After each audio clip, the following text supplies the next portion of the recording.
You did your research. You bought the exact same 50mm lens your favorite photographer swears by to shoot those sweeping, cinematic environmental portraits.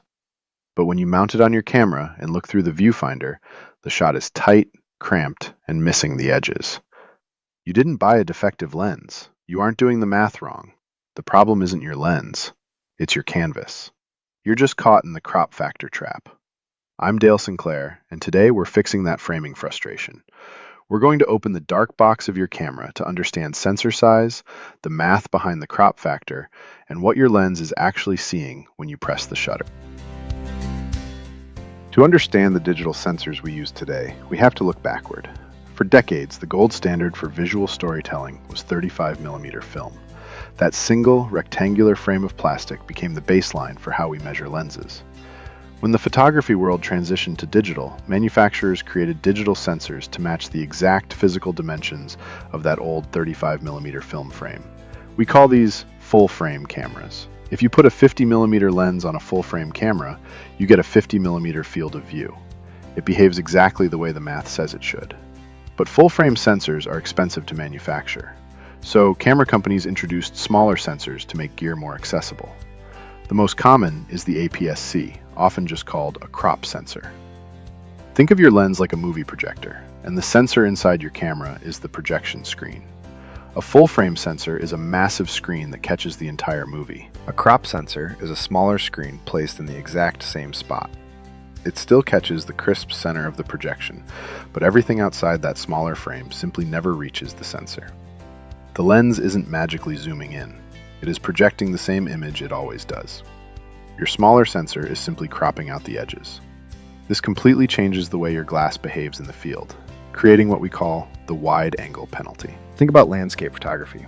If you buy a beautiful, sweeping 24mm wide-angle lens to capture the vastness of the prairies, that crop sensor cuts away the edges. It pulls you right out of the wide-angle category. To get that true 24mm look on a crop sensor, you'd actually have to hunt down a specialized ultra-wide 16mm lens. This is where the math comes in. To figure out what your lens will actually look like on a smaller sensor, you have to multiply its focal length by your camera's crop factor. Most crop sensors use a 1.5 times multiplier. Canon's APS-C uses 1.6 times, and Micro Four Thirds systems use a strict 2 times. So, if you mount this 50mm lens onto a 1.5 crop camera, it will give you the field of view of a 75mm lens. Suddenly, your wide cinematic scene is a tight, punched-in portrait. And a quick warning about the reverse. You can safely put a full-frame lens on a crop body, but if you mount a smaller, crop-specific lens onto a full-frame camera, it physically cannot project an image large enough to cover the bigger sensor. Your photo will be trapped inside a massive black circle. If that little piece of mathematical translation just saved you from buying the wrong piece of glass for your next shoot, make sure you're subscribed to North of Wendigo for more field dispatches. We cut through the engineering to get you back out shooting.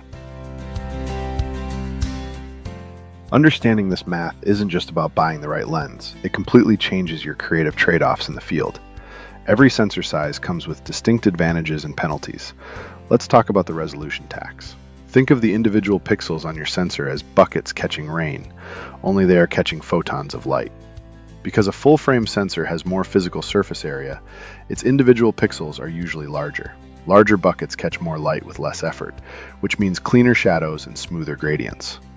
If you are shooting the northern lights over Lake Superior, that full-frame sensor is going to give you a significantly cleaner image with less digital noise.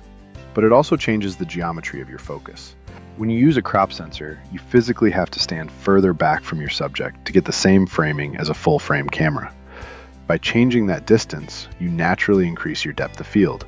That means more of your background stays stubbornly in focus.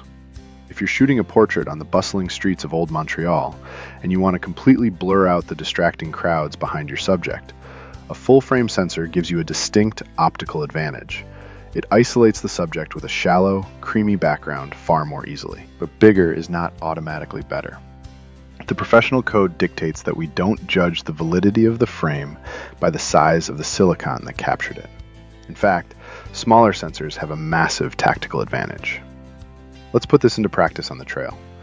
If you are a wildlife photographer tracking a bull moose deep into Algonquin Park, weight and reach are your two biggest hurdles.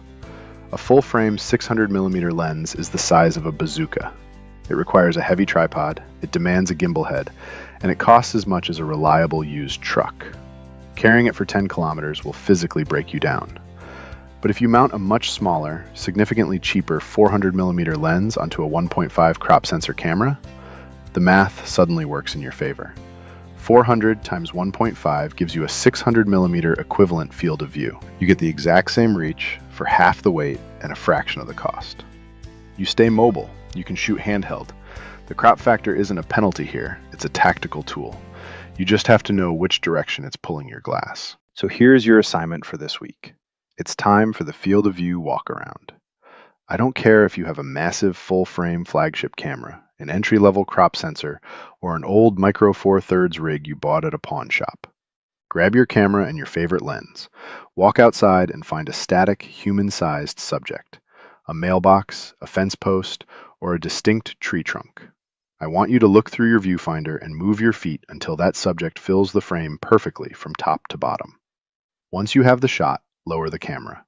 Look at the focal length printed on your lens. Then, look at the physical distance between your boots and the subject. Once you've done this with a close-up subject, I want you to repeat the exercise with a distant element, a solitary barn, a mountain peak, or a boat on the water. Frame it exactly how you want it, check your focal length, and burn that framing into your mind. This isn't about looking for edge distortion or testing sharpness. This is about building a biological instinct for your specific hardware. This exercise builds the muscle memory that separates guesswork from instinct.